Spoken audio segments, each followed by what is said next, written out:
Esta carta aqui, nós estamos diante das últimas palavras do apóstolo Paulo para o mundo. São as últimas palavras que ele escreveu. Primeiramente a Timóteo, o jovem discípulo de Paulo, ao qual Paulo deixa na igreja de Éfeso, para pastorear a igreja de Éfeso, e ele manda 2 cartas. A primeira Timóteo e a segunda Timóteo, para instruir ele acerca de alguns desafios na igreja. A gente vai falar disso. Mas são as últimas palavras do apóstolo Paulo a Timóteo. Também as últimas palavras de Paulo escrita para o mundo e hoje para nós, igreja. Nós estamos diante da dedicação das suas últimas palavras, E contém aqui nesta carta a Timóteo um encorajamento a Timóteo. Na primeira carta, Paulo está preocupado porque ele é jovem, ele é muito mais novo do que os membros da igreja de Éfeso. Paulo plantou a igreja de Éfeso, ficou 3 anos, formou toda uma liderança. Em Atos 20 você vai ver Paulo dizendo que do meio da liderança da igreja, pessoas iriam se voltar contra o evangelho, falsos profetas iriam se levantar, lobos cruéis, que não iam perdoar o rebanho, que iam tentar desviar a igreja do verdadeiro ensino. Então, Paulo vai preso. Quando Paulo vai preso, Paulo confia a um jovem vocacionado, Timóteo, esse desafio de pastorear essa igreja. E o desafio é difícil para um jovem pastor, para alguém mais novo. Ainda mais para uma igreja que ficou 3 anos com Paulo, com o apóstolo Paulo. Então, na primeira carta, Paulo encoraja Timóteo, diz a Timóteo assim: olha, não deixe que ninguém despreze a tua juventude, a tua mocidade, porque você é experiente. Nessa segunda carta, parece que o desafio ficou pior. Parece que as coisas ficou mais difíceis. Os falsos profetas, os falsos mestres, parece que estavam batendo firme mesmo nessa igreja. E Timóteo parece estar bem desencorajado, triste, abatido. E não é diferente das palavras de Paulo. Paulo está na prisão, Paulo não conseguiu ir mais até eles. Paulo parece também estar lutando, não desanimado, mas lutando contra o desânimo, sabendo que Nero agora, que era o imperador romano da época, não vai poupá-lo, mas que ele vai sim ser morto pelas mãos de Nero. Então esse é o contexto dessa carta. Há um encorajamento. O contexto do texto, desse texto aqui, se você ler do versículo 1 até o versículo 5, você vai ver que Paulo, ele está meio que usado pelo Espírito de Deus, profetizando acerca da era pós-apostólica. Depois dos apóstolos, iriam vir tempos difíceis, em que o Espírito Santo estava dizendo que muitos iam andar após ensinos enganadores, a doutrina de demônios. Muitos iriam buscar após si mestres. Eu entendo que esses mestres aqui, não só no ambiente eclesiástico, religioso, mas também político, porque na época era assim, que falam o que eles querem ouvir, que oferecem para as gerações o que elas querem ouvir. E não é diferente de nós sabemos que estamos num grande desafio político esse ano, A grande expectativa é como vai ficar essa questão, e que infelizmente uma geração mais nova está mais inclinada a ser movida para mestres, ou seja, para pessoas no poder, influenciadores, que estão oferecendo o que eles querem, liberdade total, Mestres que falam o que eles querem ouvir. Paulo não só fala para Timóteo que talvez ele já está experimentando algo desse tipo, mas a igreja após os apóstolos iriam experimentar algo desse tipo. Detalhe, ele escreveu essa carta há mais de 2000 anos atrás, Então os desafios nossos são muito maiores ainda, e reais do que Paulo aqui, usado, acho que por um dom de profecia, está falando. E aí, Paulo vai dizer, quanto a mim, a minha vida já foi derramada como oferta para Deus. Por quê? Porque o tempo da minha morte se aproxima. Ele está perto de ser morto. Ele sente isso, ou seja, ele sente da parte de Deus isso. A gente vê que essas palavras aqui, nesse contexto final aqui, se a gente entrar no coração de Timóteo, meu irmão, toca forte. A própria igreja de Éfeso, onde estava Timóteo, quando Paulo se despede da igreja de Éfeso em Atos 20, o amor deles por Paulo foi tão grande que eles caíram de joelho na praia e choraram profundamente, porque Paulo estava deixando ele. Agora, quem está ouvindo essas palavras é Timóteo dentro da igreja de Éfeso. E eu imaginando o coração de Timóteo, e também Timóteo num momento difícil, porque assim, ele está num desafio muito grande. Ele tem que enfrentar pessoas que estão no meio do rebanho, o contrariando. Ele tem que colocar a doutrina em ordem, ele tem que manter a verdade a qualquer custo. E agora ele sente que ele vai ficar sem Paulo, ele vai ficar sem as cartas de Paulo, ele vai ficar sem o seu grande amigo que o ajudou, né, conduziu, porque ele vai morrer. Eu imagino o coração dele, eu ia imaginando o coração dele. Se você for ver o capítulo 1 dessa carta, versículo 4, Paulo fala assim, me lembro das suas lágrimas, porque certamente quando ele foi preso, ou eles se separaram, imagino que Timóteo chorou amargamente, uma separação de um amigo, como o Lucas disse aqui, sexta-feira, mais chegado que irmão, é muito doloroso. É muito doloroso. E eu pensando assim, Timóteo, ouvindo essas palavras de Paulo, combati o bom combate, encerrei a carreira e guardei a fé. Eu pensando nisso, é todo o desejo do meu coração, e eu me lembrei de alguns momentos, com alguns servos de Deus que eu conheci, mais velhos do que eu, bem mais velhos do que eu, bem mais experientes do que eu, que em algum momento eu estava sentado com esses homens, eu poderia até falar o nome de alguns deles aqui, mas eu estava sentado com eles, e eu chorei na presença deles.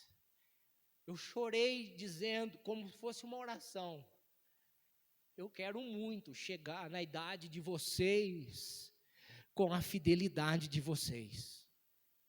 Eu quero muito chegar na idade de vocês, e poder dizer, combati o bom combate, eu não me desviei do arado. A última vez que eu falei isso, foi na Juvep, o Lucas estava junto, numa reunião, chorando, eu falei, eu quero, não estou assim, lançando orgulho a ninguém, desses homens de Deus, mas vendo a vida deles, vendo a dedicação deles, a alegria de servir ao Senhor, a convicção de que a vida deles é para esse bom combate, todo o desejo do meu coração é esse, que eu chegue nessa idade, que eu chegue nesse tempo, possa olhar para trás e dizer, não combati o meu combate, eu combati o bom combate. Depois nós vamos ver qual é o bom combate. Quando eu vim embora de João Pessoa, um senhor que não conhece metade do que a gente teve o privilégio de conhecer, eu chorei também, me despedindo dele na porta da igreja. Meu irmão, o Senhor me alegrava. Eu chegava aqui desencorajado, desanimado. Nas quinta-feira, o senhor e 3 senhoras irmãs estavam aqui comigo. No domingo, nunca lhe faltou o seu sorriso, a sua alegria, a sua gratidão. Eu espero, meu irmão, quando eu chegar na tua idade do meu avô, ter essa mesma alegria, essa mesma convicção, essa mesma fidelidade, e poder olhar para trás e dizer: combati o bom combate, permaneci fiel. Esse, eu acho que é o sentimento que agora toca o coração de Timóteo, porque agora eu vou ficar sem Paulo, os desafios aqui estão muito grandes, e eu espero poder passar por esse desafio, e chegar do outro lado, e poder usar essas mesmas palavras de Paulo. Eu imagino como ficou, porque Paulo vai falar para ele: olha, vem antes do inverno me visitar, porque talvez não dê tempo. Paulo, depois disso, vai dizer assim: traga os meus pergaminhos, os meus livros e a minha capa, tenta vir logo, porque talvez não dê tempo, talvez não dê tempo nem de Paulo receber uma carta-resposta, nem de Paulo mais ver Timóteo. Então eu imagino como que não ficou o coração de Timóteo. E aí eu me lembrando de alguns homens que Deus chamou, eu fui como que se fazer para eles a pergunta para eles: qual combate você combateu? Eu estou com uma lista aqui. O primeiro, Sansão. Se você fosse perguntar para Sansão, depois dele cair na sobriedade: Sansão, qual combate você combateu, o maior percurso da sua vida? Ele ia dizer assim: combati o combate, o meu combate, de buscar prazeres nas mulheres, Filisteia. E ele se arrependeu. Se a gente perguntar para Saul, o primeiro rei de Israel, meu irmão, você imagina, o primeiro rei de Israel, no final da vida dele: Saul, qual combate você combateu? O combate da minha obsessão por poder,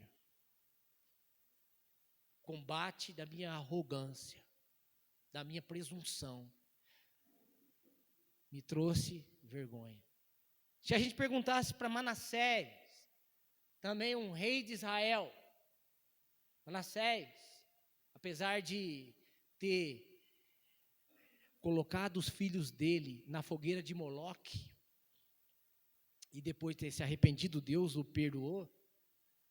No final ele termina reconciliado com Deus. Mas se fosse perguntar para Manassés: Manassés, qual foi o combate que você combateu? Ele diria, talvez, foi o de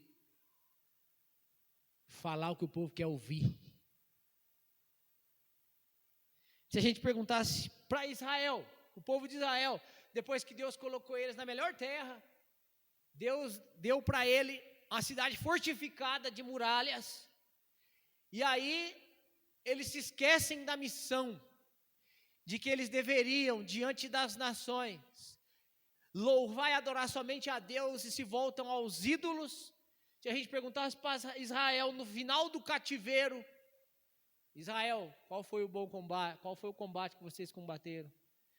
Foi o combate do egocentrismo, da idolatria.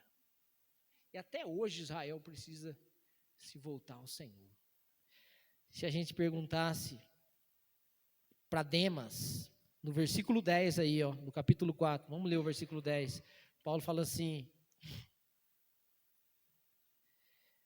Demas me abandonou.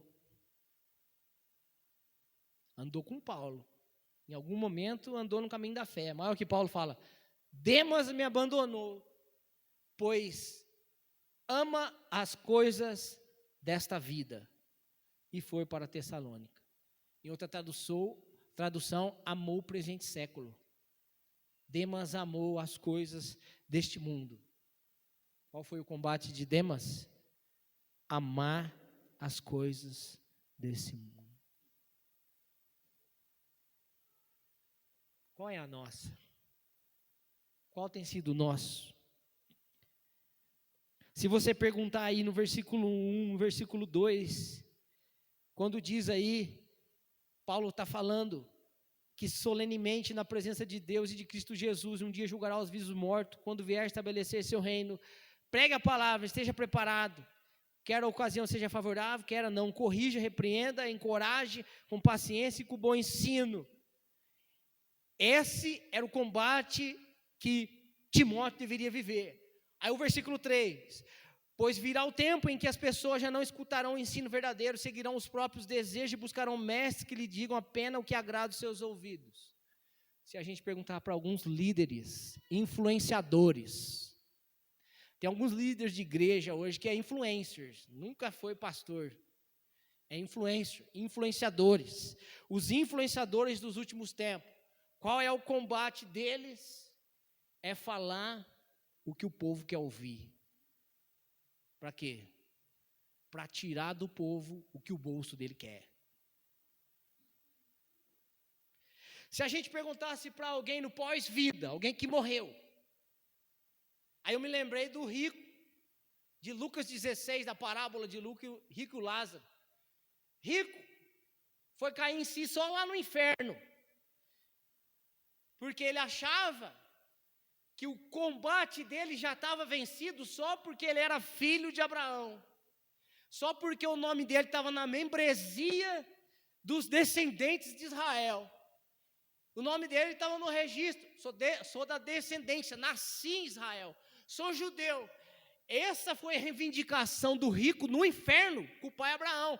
Pai Abraão, ele chama de Abraão porque ele está reivindicando, porque ele é da descendência. Então ele acha, só por ser da descendência, só por ser israelita, ele achava que todo israelita ia ser salvo. Só por ser membro de uma igreja, muito acha que já está garantido e não precisa combater um bom combate. Eu posso viver dentro da igreja o meu combate lá fora. E lá no inferno o rico cai em si. Porque o pai Abraão fala que os filhos da descendência, e Paulo vai esclarecer isso em Romanos 4, em Romanos 10, não é só por você ter nascido filho de crente, ou filho de israelita, ou de judeu, mas é por você ter a fé de Abraão. Qual é a fé de Abraão? Eu vi uma citação essa semana, lembrei dela agora. Abraão não foi um grande líder, não conquistou grandes territórios.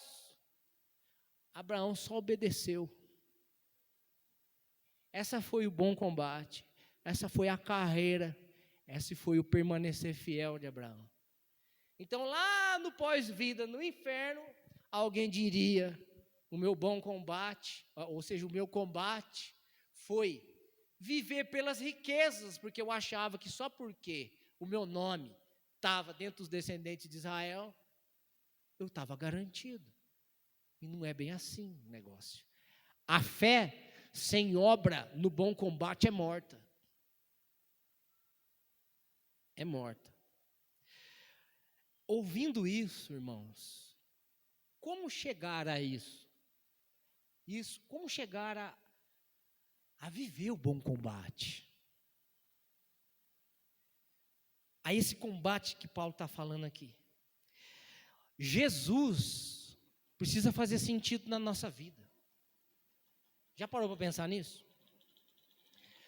Jesus não pode fazer sentido só na hora de expulsar demônio, só na hora de clamar por um livramento, só na hora de pedir a bênção para um novo ano que está se iniciando. Jesus precisa fazer sentido na nossa vida, na vivência da nossa vida. Paulo só conseguiu falar isso porque Jesus fez sentido a Paulo, porque existia uma verdadeira vivência com ele, com Jesus. Então, primeiro nós temos que entender, apesar de a gente já entender, como a Bíblia define o bom, a palavra bom, a palavra boa, né? Para a gente saber se a gente está vivendo esse bom de Deus. Agora, cadê a Ana Luísa? Pedi para ela dar a segunda folha para os meninos. Segura essa aí. Os meninos, Sofia, presta atenção. Agora vocês vão desenhar outro combate, o bom combate. O combate dos filhos de Deus. E esse ano de 2021 que passou, vocês aprenderam muito nessa linha sobre quais são as armas, o que a gente precisa para viver esse combate. Eu não vou dizer o que é para vocês, eu quero saber o que vocês guardaram. Vocês vão colocar agora nessa segunda folha, o combate da igreja. Quais são as armas que a igreja precisa para vencer esse mundo? Eu não vou dizer o que é, mas eu vou dar uma dica para vocês. Eu vou falar coisas aqui a respeito desse combate. Fica prestando atenção no que eu estou falando, que talvez possa ajudar. Mas o que vocês lembraram, daquilo que vocês aprenderam, vocês colocam agora nessa segunda folha. Amém? Então, qual é o bom de Deus? Qual é o bom de Deus? Às vezes que aparece a palavra bom no Novo Testamento, e ela é definida, né? Lembro do jovem rico, Lucas 18, quando ele chega em Jesus, preocupado, porque ele quer ter a certeza se ele faz parte do reino de Deus. Ele é cumpridor da lei, religioso, mas ele não tem certeza. Então ele chega em Jesus e diz assim: bom mestre, ele usa a palavra bom. Bom mestre, o que eu faço para dar a vida eterna? Né? Jesus, a primeira coisa antes de responder o que fazer, Jesus vai dizer o que é bom. Jesus diz assim: por que me chamas bom? Só um que é bom, Deus, o Pai. Então a gente aqui já está entendendo que o bom não pode vir dessa terra. O bom tem a sua origem em Deus, tem a sua fonte em Deus. O bom combate, então, a gente já sabe, tem uma origem em Deus. Irmão, nós temos muitos combates, mas privilegiado e feliz é aquele que foi chamado para esse bom combate. Depois eu me lembro da boa notícia, não é isso? O Novo Testamento só trata uma notícia como boa notícia. Qual é a boa notícia? O Evangelho. Você não vai receber nenhuma boa notícia senão o Evangelho. Sim, ganhei na Mega Sena, consegui um noivo, uma noiva, fui abençoado com a promoção do serviço. São notícias boas? São, mas a boa notícia é Jesus, porque todas essas, meu irmão, sem a boa notícia, vai te tornar pior, vai te tornar mais egocentrista ainda. Então, por isso ele fala, a boa notícia é o Evangelho. Então, um bom combate é um chamado de Deus, vem de Deus. E o bom combate, então, é um combate para a boa notícia. Então, esse já está definido. O que é bom? O que é viver um combate, uma luta, meu irmão? Porque ninguém foge de luta aqui. Ninguém foge de combate. Ninguém foge de desafio. Mas, infelizmente, meus irmãos, infelizmente, muitos fogem do bom combate, do bom chamado, do bom desafio. O bom combate diz respeito ao reino de Deus. Buscar em primeiro lugar o reino de Deus e a sua justiça. Então Paulo, meu irmão, está num combate, olha que interessante, dentro de uma cadeia. Ninguém o vê mais, só Deus. Ele não recebe like lá, ele não recebe curtida lá, ele não recebe compartilhações lá, ele não recebe um comentário lá, mas tem um que está vendo tudo que ele está fazendo e que curte tudo que ele está fazendo, que é Deus. E um homem que se diz apóstolo, termina a sua vida, aos olhos humanos, numa desgraça, preso. Está dizendo na sua última carta e nas suas últimas palavras, que ele viveu o bom combate. Nós não podemos nos enganar, meus irmãos, a respeito do que é sucesso nesse ano, em mais esse ano. Talvez nós enganamos em muitas coisas de que a gente combateu, lutou, com um fim em nós mesmos, no ano passado. Mas esse ano, nós temos que nos alinhar com esse combate. Custe o que custar. Perca o que for preciso perder. Jesus falou assim: vendo o que vocês têm, dê aos pobres, porque a vocês o Pai se alegrou em lhes dar o reino de Deus. Custe o que custar, porque não tem como servir a dois senhores. A gente precisa começar o ano entendendo tudo que Lucas pregou, qual é o papel da igreja, e que é a única forma de servir a um Senhor. Não tem como servir a dois senhores. Porque a gente escuta assim: esse ano eu vou ficar o ano inteiro firme na academia. Esse ano eu vou fazer um cursinho, que benção. Eu ainda não escutei ninguém dizer: esse ano eu leio a Bíblia inteira. Esse ano eu leio, nem que for o Novo Testamento inteiro. A gente precisa, meus irmãos, porque nós não sabemos se a nossa vida vai ser interrompida daqui 3 meses, daqui 6, igual alguns foi na pandemia. A gente não sabe. Se tem uma coisa que está consolando Paulo aqui, é que ele permaneceu fiel. A única consolação dele aqui, porque ele está desanimado, ele está na cadeia. Ele não vai poder mais abraçar os seus irmãos. Mas a única coisa é ele saber que ele pode olhar para trás e falar: a minha vida foi para o bom combate, foi para a fé, foi para o Senhor. Resumindo, eu vivi para a glória de Deus.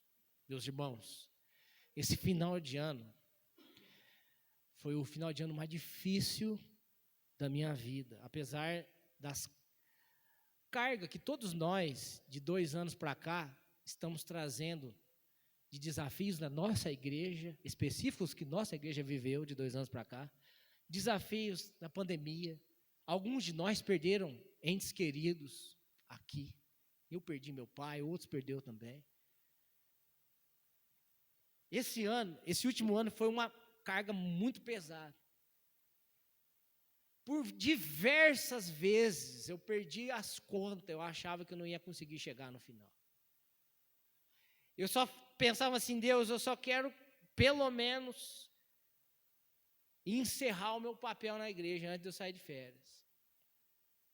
Saber que eu cumpri, tendo pouca força, mas cumpri. Com a pouca força, entenda, combater o bom combate não é ser Paulo, é você ser você com os dons que Deus te deu, com a força que Deus te deu.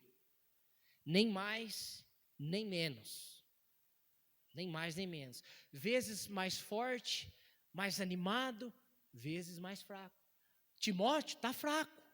Ele está numa fase de fraqueza, de desânimo, mas está lá. E tem um amigo para mandar uma carta e encorajar. E vocês têm um amigo para também usar dessa mesma carta e encorajar para esse ano. Mas no final do ano, meus irmãos, eu fiquei só a minha família na sexta-feira, só nós, eu não fui para casa de ninguém. Fomos comprar uma coisinha no mercado para nós comer à noite. Eu andava no carro, não falei nada para minha esposa, mas eu não tinha satisfação de nada. Nada. Se eu ganhasse, você ganhou, vou dar 1 milhão para você. Não ia mudar nada. Parecia uma pessoa em profunda depressão, não tinha nenhuma satisfação. Nada. Nada, sabe o que é nada? Só uma coisa que me consolava. Eu podia olhar para trás no ano de 2021 e dizer: combate.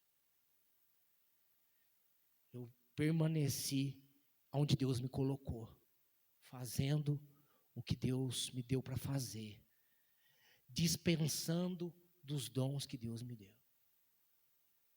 e recebendo também. A única coisa que me consolava era isso. Ainda brinquei com a Priscila, olha, eu tenho 3 pedidos para fazer a Deus nesse final de ano. O primeiro é esse: Jesus, volte em 2022. O segundo é esse: Jesus, se o Senhor não voltar em 2022, volte em 2023. Se o Senhor não voltar em 2023, então é no 2024. Mas é brincadeira, meus irmãos. Porque eu entendi uma coisa depois que eu me consolei nesse bom combate. E poder saber que eu fui sustentado, não larguei a mão do arado, não olhei para trás por causa da graça de Deus. E eu podia dizer, eu combati um bom combate mais um ano, desde o dia em que o Senhor me chamou. E se o Senhor voltar hoje, se a minha vida for interrompida hoje, eu vivi para a glória de Deus. Esse é o objetivo seu nesse ano.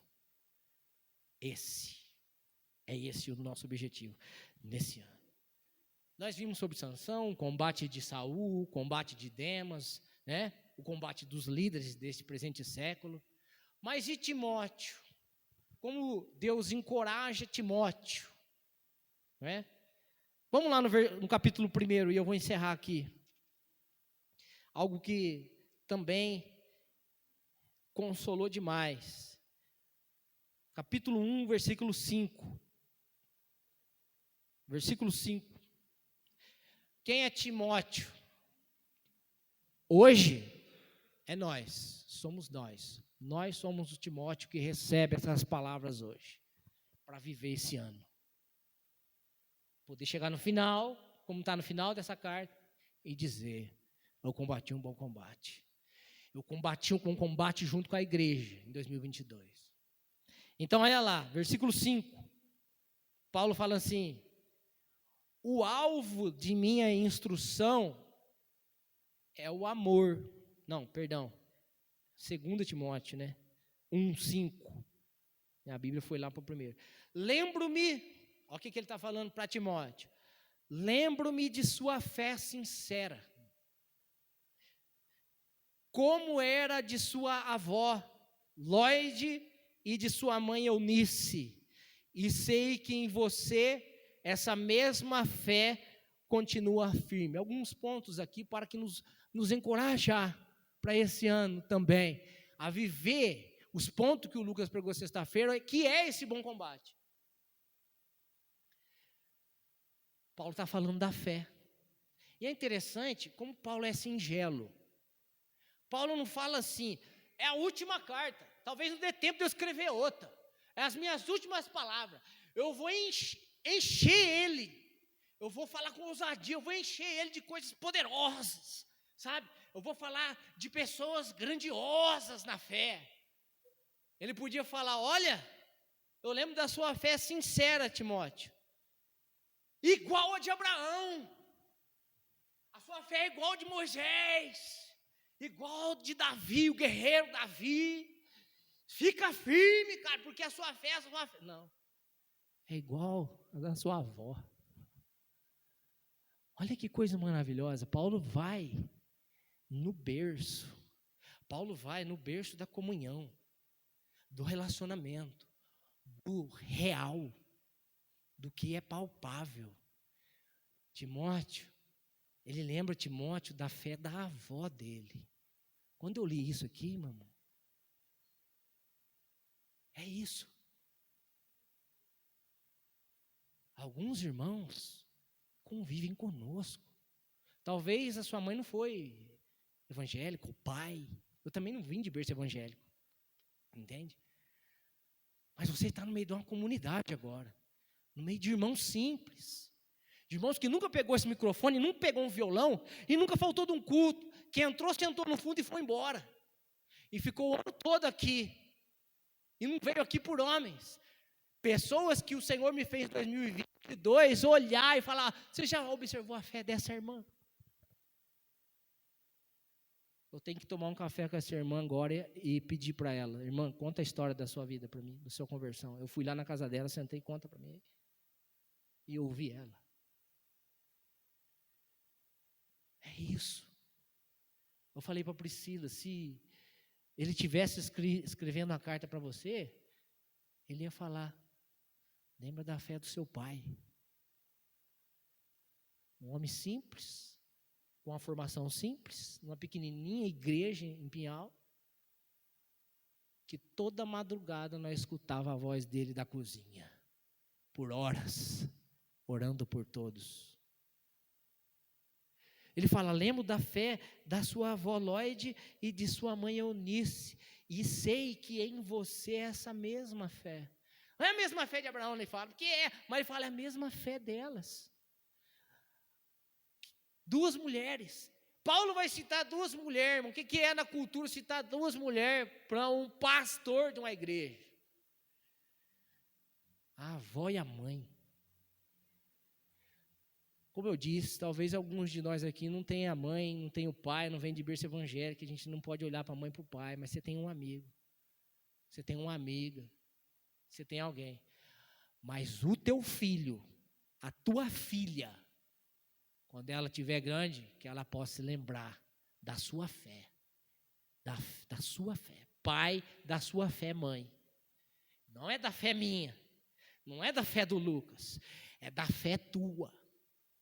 Eu quero que o meu filho se lembre da minha fé, falha, que pediu perdão para ele várias vezes, se necessário, 490 vezes, se for preciso, 70 vezes 7. Isso é fé. Porque a fé acredita no perdão. Acredita em manter a porta da reconciliação aberta. A fé vive uma unidade, meus irmãos. Simples. E na unidade a gente vence. Olha, não fica olhando para quem está longe no YouTube, não. Olha para quem está perto, meu irmão. Faça isso aqui. Olha para quem conviveu com você aqui 2 anos, 10 anos. Faz mais de 10 anos que eu estou aqui, né? 12, né? Quem está aqui, quem não abriu mão. Não abriu mão porque sabemos que tem eleitos de Deus aqui. 2 Timóteo capítulo 2, versículo 10. Segundo capítulo aqui, versículo 10, Paulo vai falar assim, ó. Eu sofro tudo por amor dos eleitos. Quem é os eleitos? Ele não sabe, mas ele sofre. Até cadeia.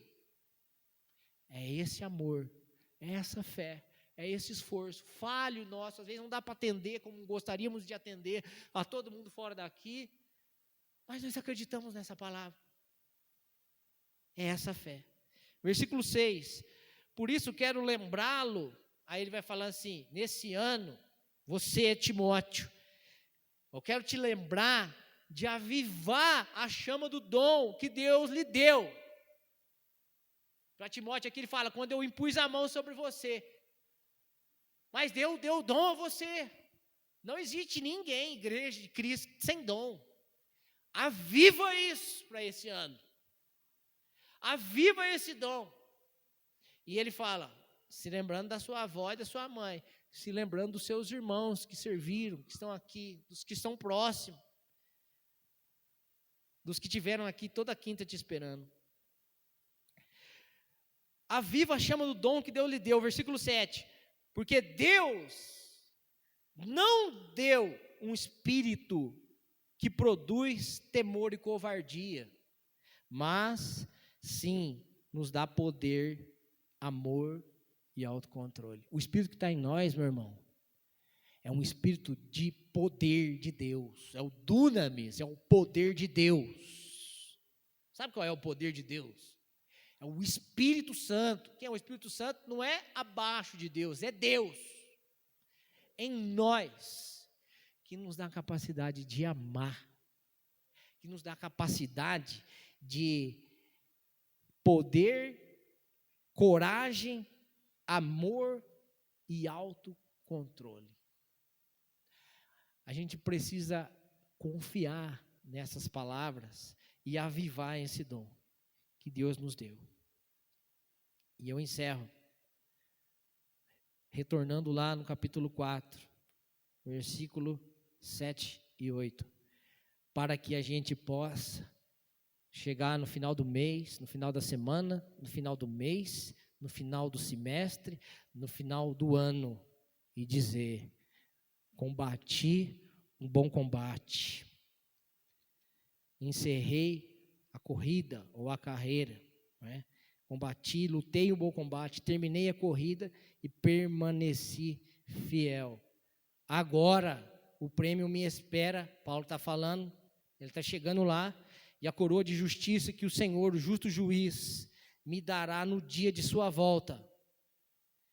E ele fala assim: e o prêmio não será só para mim, mas para todos que com grande expectativa aguardam a sua vinda. Se prepare para a volta de Jesus, meu irmão. Ele está dizendo aqui, é interessante, ele fala assim, ó: o prêmio não é só para mim, o prêmio é para todos que, como eu, faz a missão, evangeliza, prega, exerce dom. Não, o prêmio é para todos que com grande expectativa aguardam a vinda do Senhor Jesus. Então não estava tão errado assim na minha oração, talvez na motivação por ela, mas eu não estava tão errado assim. Mas que a nossa vida esse ano gira em torno disso, meu irmão. Avivar o dom, se lembrar da fé dos nossos irmãos que convivem conosco e ter expectativa, se preparando para a volta do Senhor Jesus. Amém?